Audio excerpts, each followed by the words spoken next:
राजधानी दिल्ली के भारत मंडपम में संत महात्माओं का संगम देखने को मिला, जहां देश के अलग-अलग राज्यों के संत महात्मा व कथावाचकों के साथ में राजनीतिक हस्तियां भी उपस्थित नजर आईं।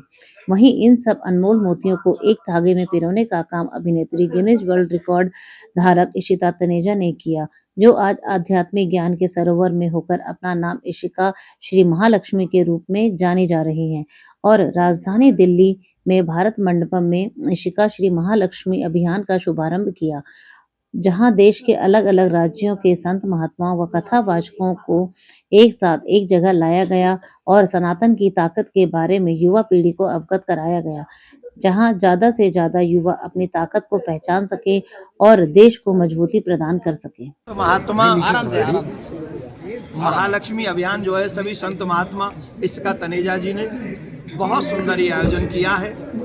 मैंने पहले भी कहा कि इशिका तनेजा जी बॉलीवुड में रहती हैं, लेकिन वहाँ से निकलकर सनातन पथ उन्होंने स्वीकार किया और सनातन पथ पे पहुंचकर इशिका तनेजा जी ने बहुत बड़ा काम किया है कि इतने संत महात्माओं को बुलाकर युवाओं को धर्म की जानकारी दी है।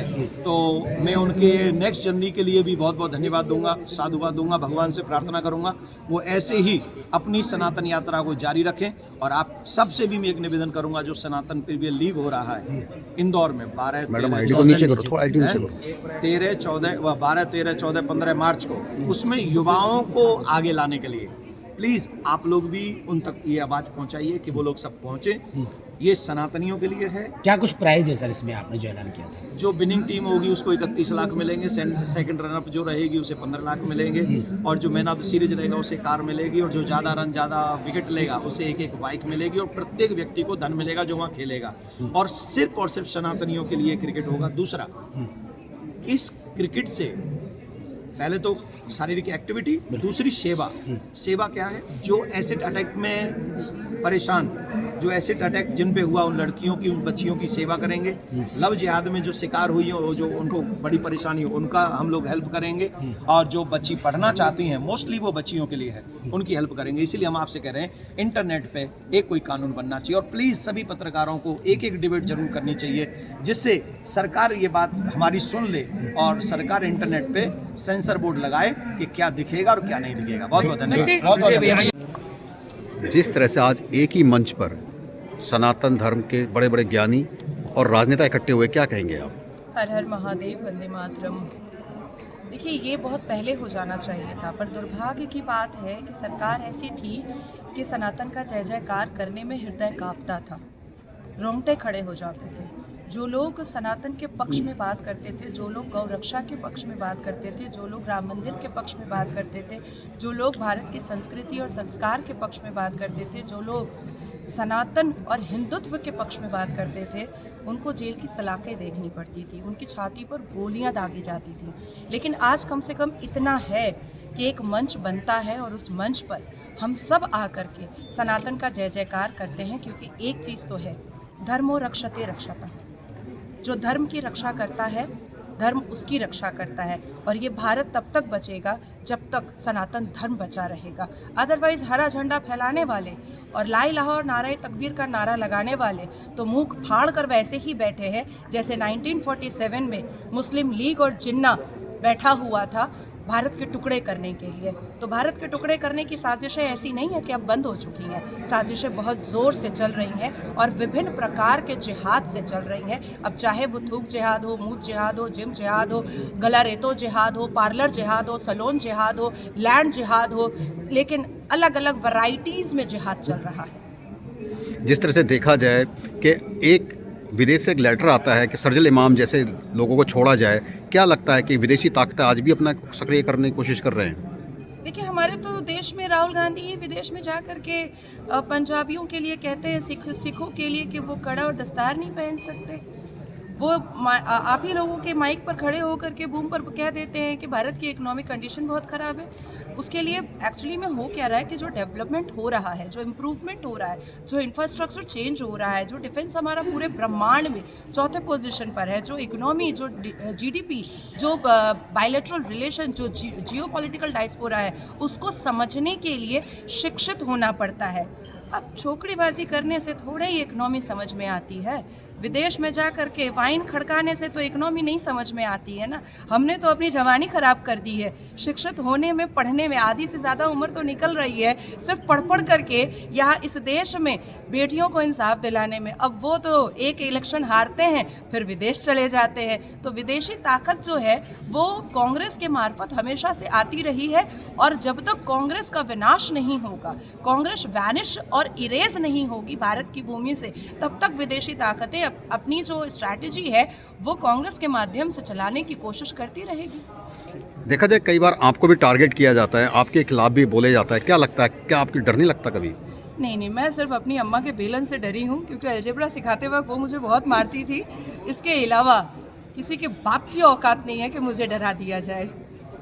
आज जिस तरह देखा जाए पाकिस्तान ने हिंदुस्तान के साथ खेलने से मना कर दिया, क्या लगता है क्रिकेट मैच जिस तरह मना करा है, क्या क्या डर लग रहा है उन्हें? उसको समझ में आ गया कि शेरों के झुंड में कुत्ता आ ही नहीं सकता है, क्योंकि शेर दहाड़ता है और कुत्ता भौंकता है। तो मुझे बहुत अच्छा लगा कि पाकिस्तान ने, बांग्लादेश ने खुद ही कह दिया कि मैं नहीं जाऊंगा शेरों के भीड़ में, नहीं तो चीर फाड़ दिया जाऊंगा। तो पाकिस्तान और बांग्लादेश जिस हिसाब से अपने आप को बॉयकॉट कर रहा है, ये अपने आप में एक खुला संदेश है कि उनको समझ में आ चुका है कि उनकी औकात क्या है। और वैसे भी टेररिज्म फैक्ट्रीज और टेररिज्म ऑर्गेनाइजेशन और जहाँ जहाँ भी जिस देश में टेररिस्ट को रोटी बोटी दी जाती है, ऐसे लोगों को का चरण हमारे भारत की भूमि पर, हमारी भारत माता पर ना पड़े तो बहुत अच्छा हो। कर्मकार में क्या कहेंगे आप? जी, ये इशिका श्री महालक्ष्मी फाउंडेशन का आज शुरुआत है।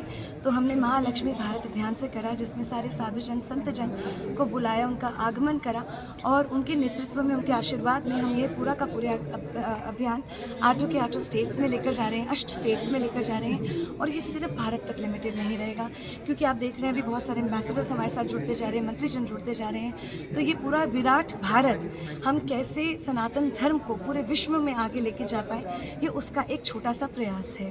आपने आध्यात्म जिंदगी को चुना, आपने मतलब बेहतर जिंदगी से अलग, आप युवाओं से क्या अपेक्षाएं रखती हैं? जी, मुझे लगता है कि हम सिर्फ युवा से नहीं, हमें पूरे समाज से अपेक्षा रखने की ज़रूरत है। वही महालक्ष्मी भारत अभियान का एक्चुअली में पर्पस है। जब मैं देखती हूँ आदि लक्ष्मी, हम अपने आप से दूर होते जा रहे हैं, हम आजकल बहुत बिजी है पर दूर होते जा रहे हैं। जब हम बात करते हैं संतान लक्ष्मी की, आगे की फ्यूचर जनरेशन्स के, हम देख रहे हैं वो ड्रग्स में पड़ रहे हैं, वो न्यूक्लियर फैमिलीज़ में जा रहे हैं, वो वृद्धाश्रम में अपने माँ बाप को छोड़ रहे हैं। तो हमें उनको भी वापस अपने सनातन समय उनको संस्कार भी पढ़ाने पड़ेंगे। अभी तक हम उनको सिर्फ सिर्फ पढ़ाई कराते हैं, ज्ञान नहीं देते हैं, विजडम नहीं देते हैं, तो वो विद्या लक्ष्मी का स्वरूप हो गया। हमें सशक्त बनना है हर तरीके से, शास्त्र से भी, शस्त्र से भी। और हम चाहते हैं, देखिए हर जगह पे हमारी लक्ष्मी है। हमने गुरुजनों को तो लक्ष्मी स्वरूप बुला ही है, क्योंकि उनमें बहुत ज़्यादा ज्ञान है, विद्या रूप है वो आदि लक्ष्मी स्पिरिचुअल गुरु हैं। लेकिन हमारे जितने भी मंत्री जन हैं वो गजलक्ष्मी के रूप हैं, जितने भी हमारे जजेस हैं, जितने भी हमारे लॉयर्स हैं वो विजय लक्ष्मी के रूप में हैं, जितने भी हमारे मीडिया जन हैं वो ऐश्वर्य लक्ष्मी, नैरेटिव फॉर्मेशन के लिए बहुत ज़्यादा ज़रूरी है, जितने भी हमारी माएँ हैं, परिवार हैं, वो संतान लक्ष्मी का रूप है। और जितने भी हमारे आगे आने, जितने भी हमारी समाज को आप क्या मैं एक सेकंड, तो ये सारी की सारी लक्ष्मियों को जोड़ने का प्रयास है कि ये सारी लक्ष्मियाँ जुड़ें और हर क्षेत्र में काम हो, ताकि हम ये महालक्ष्मी भारत अभियान हर क्षेत्र में और पूरे विश्व में इसको आगे लेके जाएं। जिस तरह से देखा जाए भारत का रूप बदल रहा है और देश क्या विश्व सनातन की तरफ बढ़ रहा है, तो क्या लगता है कितना बदलाव आएगा? देखिए, सबसे ज़्यादा तो जो मुझे बदलाव दिखाई दिया है कि अभी माघी पूर्णिमा पे, क्योंकि वो इतना सुंदर दिन था, उसी दिन लक्ष्मी का आरंभ हुआ, मतलब बजट आया। और बजट भी आपने देखा कि हर क्षेत्र में हमें सशक्त कर रहा है। वही महालक्ष्मी भारत अभियान का बिल्कुल एग्जैक्ट वही प्रयास है।